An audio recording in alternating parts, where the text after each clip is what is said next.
মই তিনিটা বিষয় লৈ পেলাই আহিছোঁ।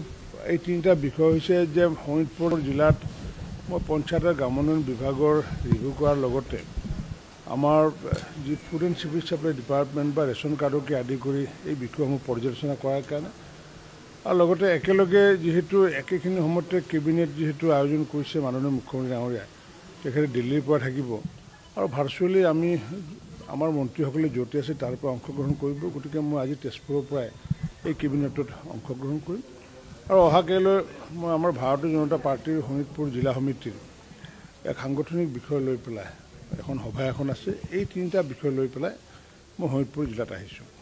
কালি বিকলাংগসকলে প্ৰতিবাদ কৰিছে, বিকলাংগসকলে যিখিনি আঁচনি তেওঁলোকে সুবিধাবিলাক পোৱা নাই আৰু খাদ্যৰ যিখিনি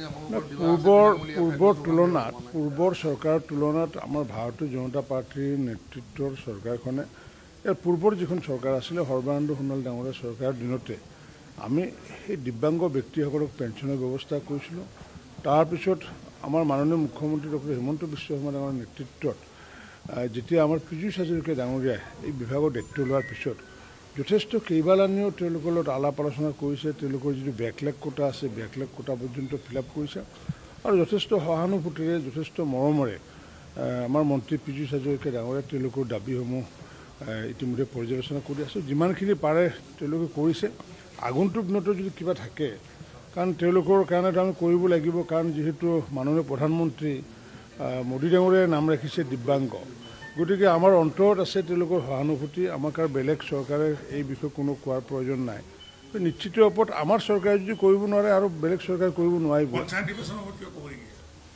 পঞ্চায়ত নিৰ্বাচনৰ কাৰণে ৰাজ্যিক নিৰ্বাচন আয়োগে যিহেতু সমগ্ৰ বিষয়টো চোৱা চিতা কৰি আছে।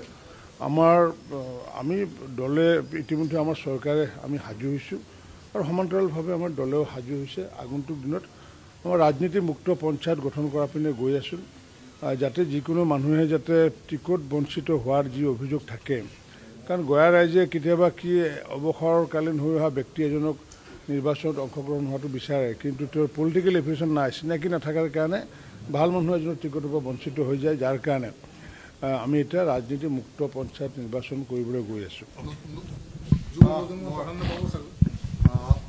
পঞ্চায়ত নিৰ্বাচন আহিছে, কিন্তু যিহেতু এতিয়া ২৬ৰ নিৰ্বাচন আহিছে, মিত্ৰতাৰ প্ৰসংগ উঠিছে।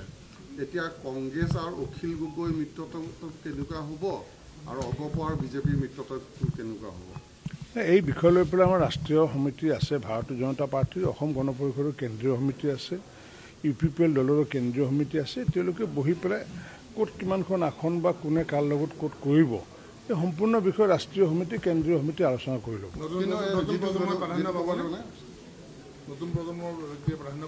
এইটো পায়ে আছে, কাৰণ আমাৰ ভাৰতীয় জনতা পাৰ্টীৰ আপুনি প্ৰাৰ্থীবোৰ দেখি গমেই পাই আছে, নতুন প্ৰজন্ম পাই আছে।